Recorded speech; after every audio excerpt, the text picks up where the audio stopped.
तो आज हम फिर अगेन मैथ्स की क्लास लेकर आए हैं। जैसा कि हमने लास्ट क्लास में चैप्टर मैट्राइसेस स्टार्ट किया था और उसके अंदर हम मेथड्स देख रहे थे कि किस तरह से हम मैट्रिक्स को सॉल्व करते हैं, और उसमें हमने बेटा एडिशन देख लिया था और सब्ट्रैक्शन भी था, वो हमने देख लिया था कि कैसे करते हैं। अब हम देखते हैं कि मल्टीप्लिकेशन कैसे होता है। मल्टीप्लिकेशन किसका भाई? मैट्रिक्स का मल्टीप्लिकेशन देखते हैं कि मैट्रिक्स का मल्टीप्लिकेशन कैसे किया जाता है। चलिए, तो सबसे पहले मैं एक एग्जांपल लेता हूं। जैसे फॉर एग्जांपल मैंने दो मैट्राइसेस ली। एक मैट्रिक्स मेरे पास कैपिटल ए दी थी जो कि है ए बी सी और डी। 2x2 की मैंने एक स्क्वायर मैट्रिक्स ले ली, और ऐसे ही मेरे पास एक दूसरा मैट्रिक्स है capital B, that is X Y Z, बल्कि इसे अपन ऐसा करते हैं डब्ल्यू एक्स वाई जेड। ये हमारे पास दो मैट्राइसेस है। अब हम इनका मल्टीप्लिकेशन कैसे करेंगे, ध्यान से देखिएगा बेटा, क्योंकि मल्टीप्लिकेशन बहुत इंपॉर्टेंट है। क्योंकि आप जब भी क्वेश्चन आगे सॉल्व करेंगे तो मल्टीप्लिकेशन के ज़्यादातर क्वेश्चंस इस पर बनते हैं। मैट्राइसेस से जो इंपॉर्टेंट क्वेश्चंस बनते हैं वो जनरली किस पर बनते हैं? मल्टीप्लिकेशन पर ज़्यादा बनते हैं। तो आप ध्यान से देखिएगा कैसे मल्टीप्लाई किया जाता है। हमें पता है कि भाई हम जब ऑर्डर लिखते हैं मैट्राइसेस का, तो लिखते हैं रो इनटू कॉलम। क्या लिखते हैं? रो इनटू कॉलम। तो भाई पहले रो होती है और फिर कॉलम होता है, और बीच में क्या होता है? मल्टीप्लाई होता है। बीच में क्या होता है? मल्टीप्लाई होता है। तो भाई यहां पर हम रो का मल्टीप्लाई कॉलम के साथ करेंगे। यहां पर देखिए, ये जो है वो क्या है आपकी? कॉलम फर्स्ट, और ये जो है वो क्या है? Column second. ये जो है आपकी रो फर्स्ट और रो सेकंड। मैंने क्या कहा? रो का मल्टीप्लाई करेंगे किसके अंदर? कॉलम के अंदर। तो भाई यहाँ का हम कॉलम लिख लेते हैं, कॉलम फर्स्ट कॉलम सेकंड। अब हमारा काम सबसे पहले ये होता है कि भाई फर्स्ट रो का मल्टीप्लाई करेंगे किसके अंदर? फर्स्ट कॉलम के अंदर, और फर्स्ट एलिमेंट लिख देंगे, यानी कि ए मल्टीप्लाई डब्ल्यू, बीच में क्या आ जाएगा? प्लस। बीच में क्या आ जाएगा?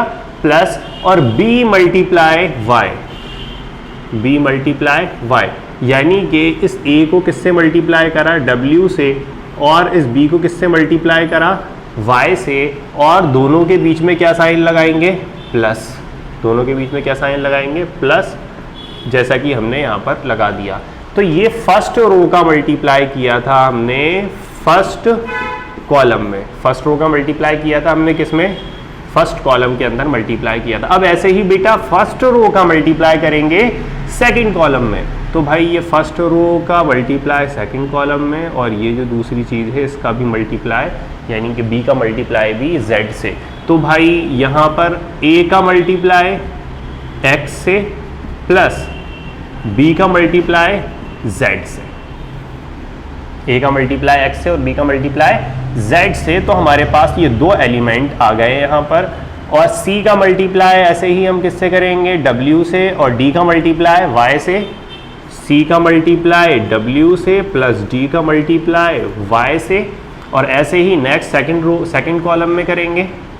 तो भाई c का मल्टीप्लाई x से प्लस d का मल्टीप्लाई z से। यहाँ पर हम देखें तो हमने मल्टीप्लाई करा है रो 1 का कॉलम 2 में, और यहाँ पर हम देखें तो मल्टीप्लाई करा है हमने रो 2 का कॉलम 1 में और रो 2 का कॉलम 2 में। ठीक है, तो ये ध्यान रखिएगा, ये मैंने आपको समझाने के लिए लिखा है कि ये हमने किसका मल्टीप्लाई किया है।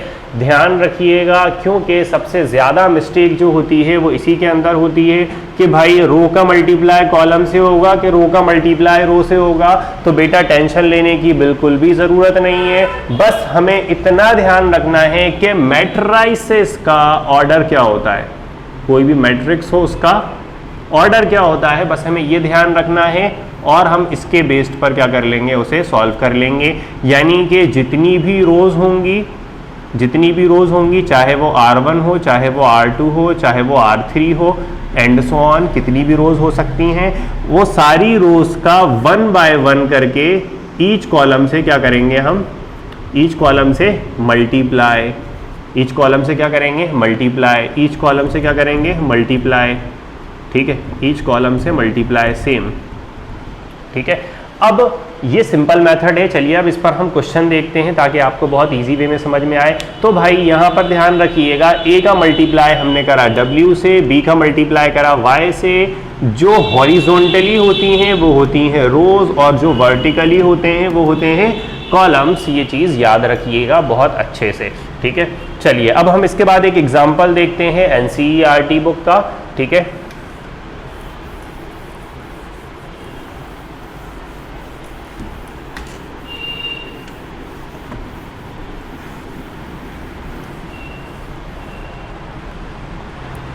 देखिए अब यहाँ पर एग्जाम्पल में दिया हुआ है A B B A, ये कोई A मैट्रिक्स दी हुई है, और ऐसे ही एक मैट्रिक्स B दी हुई है, A B B A, यहाँ पर माइनस है और यहाँ पर माइनस है, ठीक है। ये क्वेश्चन दिया हुआ है, इसमें हमको फाइंड करना है A B और A प्लस B, दोनों चीज़ें फाइंड करना है इसमें, A B भी फाइंड करना है और A प्लस B भी फाइंड करना है। चलिए इसका सॉल्यूशन देखते हैं क्या बनेगा। सबसे पहले हम फाइंड करते हैं A into B, that is A minus B B A into A B minus B और A। चलिए बेटा सबसे पहले हमें यहाँ पर ये पॉइंट आउट करना है कि रोज कौन सी हैं और कॉलम कौन से हैं। तो भाई ये जो डायरेक्शन है वो है हमारी रो 1, और ये जो डायरेक्शन है वो है हमारी रो 2, ये जो डायरेक्शन है वो है हमारा कॉलम 1, और ये जो डायरेक्शन है ये है हमारा कॉलम 2, ठीक है। ऐसे आप मार्क कर लीजिएगा स्टार्टिंग में, थोड़े टाइम में प्रैक्टिस हो जाएगी तो फिर आप इजीली इसे कर लेंगे, ठीक है। फर्स्टली लेकिन मार्क कर लीजिएगा। चलिए तो भाई हमें इसका मल्टीप्लाई हमें करना है सबसे पहले A में, तो A मल्टीप्लाई A, बीच में sign plus A multiply A, और फिर B multiply B, B multiply B। Next one ऐसे ही फर्स्ट रो का सेकंड कॉलम में A multiply minus B plus B multiply A। ऐसे ही सेकंड रो का फर्स्ट कॉलम में यानी कि माइनस B मल्टीप्लाई A और plus A multiply B, minus B multiply B, minus B multiply minus B plus A multiply A।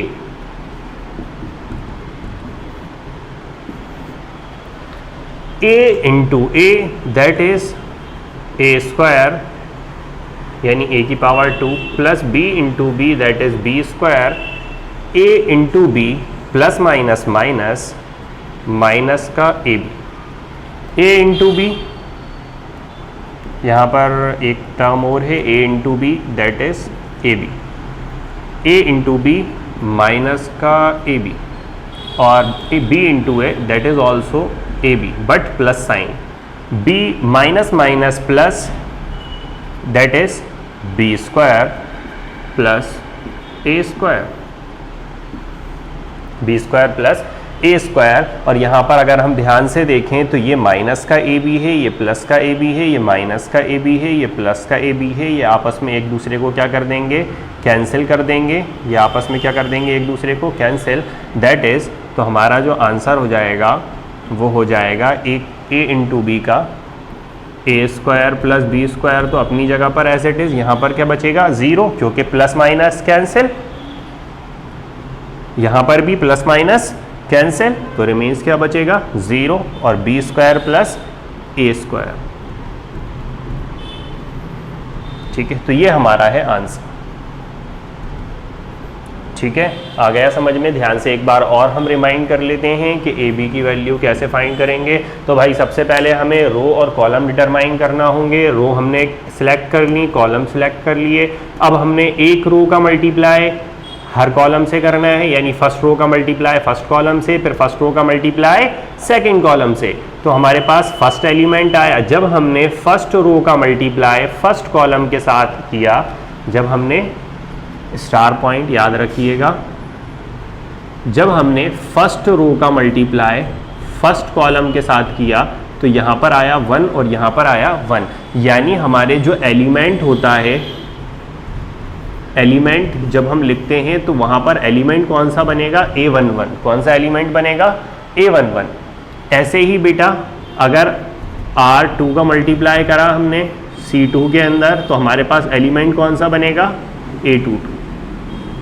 Element कौन सा बनेगा, A22। ये ध्यान रखिएगा। इस तरह से भी आप सिंपल वे में ध्यान कर सकते हैं अगर आप इसमें कंफ्यूज हो रहे हैं तो। ठीक है, चलिए इसके बाद एक और एग्जांपल, यानी इसके अंदर जो सेकंड पार्ट है a प्लस बी, वो सॉल्व कर देखते हैं कि कैसे सॉल्व होगा।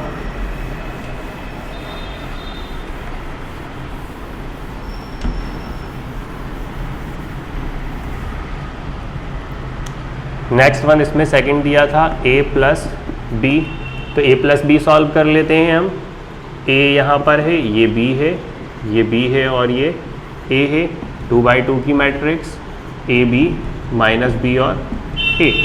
यहाँ पर प्लस कर लें तो सेम एलिमेंट का प्लस करेंगे, a plus A, b plus minus B, minus B plus B और a प्लस ए, यानी कि a plus A, b plus minus B, minus B plus B और a plus A. a plus A that is 2a, b plus B दोनों term cancel, दोनों term cancel, 0 0, a plus A 2a। Answer clear. तो इस तरह से हमने simple way में a plus B यहाँ पर क्या कर लिया, फाइंड कर लिया। एक क्वेश्चन और देखते हैं। क्लियर है बेटा, ये बहुत सिंपल वे था। ये दो a plus B same elements को प्लस कर लेते हैं। अब यहाँ पर हमारे कंप्लीटली जो मेथड्स थी वो पूरी हो चुकी हैं, यानी कि 3 मेथड्स जनरली सॉल्व करने की बनती हैं इसको, मल्टीप्लिकेशन, एडिशन, सब्ट्रैक्शन। एक डिवाइड भी होता है, बट वो मैं आपको नेक्स्ट क्लास में जब डिवाइड्स के क्वेश्चंस आएंगे तो उससे पहले मैं कंसेप्ट इंट्रोड्यूस करवाऊंगा। वो कोई ज़्यादा मुश्किल कंसेप्ट नहीं है, बहुत इजी वे है। ठीक है, चलिए तो अब हम कुछ और एक आध एग्जाम्पल और देखते हैं ताकि हमारे डाउट्स और अच्छे से क्लियर हो जाएं।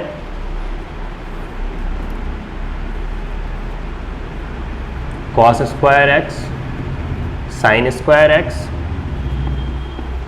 Sign square X, cos square X,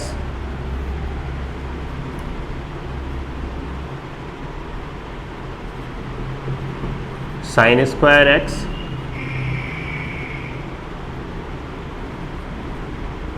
cos square X, cos square X, sine square x. ये दो मैट्राइसेस हैं, हमें इसको सॉल्व करना है, एडिशन में है। ठीक है, तो cos square plus sine square as it is same element plus हो जाएंगे, cos square X plus sine square X, sine square X plus cos square X, sine square X plus cos square X, cos square X plus sine square X. अब बचपन से हम एक identity पढ़ते हुए आ रहे हैं, बचपन से जब छोटे से थे हम तब से एक आइडेंटिटी पढ़ते हुए आ रहे हैं 10th 9th क्लास से 8th क्लास से, कि भाई sine square theta plus cos square theta equals to 1। But आप कहेंगे यहाँ तो क्या दिख रहा है, हमें x दिख रहा है। तो बेटा थीटा कोई भी टर्म हो सकती है, हो सकता है ये थीटा x हो सकता है ये y हो सकता है ये फाई हो, कुछ भी हो सकता है ये थीटा। ठीक है, theta is a angle, theta is a angle theta जो है यहाँ पर वो एंगल है, तो यहाँ पर जो साइन स्क्वायर एक्स है प्लस कॉस स्क्वायर एक्स है इसकी वैल्यू क्या हो जाएगी 1। तो अब ध्यान से यहाँ देखिए, यहाँ भी क्या लिखा है sign square X plus cos square X, sine square X plus cos square X, sine square X plus cos square X, cos square X plus sine square x. या तो ऐसा लिखा हो या उल्टा लिखा हो, बट दोनों में क्या होगा, ये 1 होगा। तो भाई यहाँ पर हम पुट कर देते हैं, यानी 1 1 1 1, ये हमारा आंसर। तो मिलते हैं नेक्स्ट क्लास में कुछ और क्वेश्चंस के साथ NCERT के, ठीक है।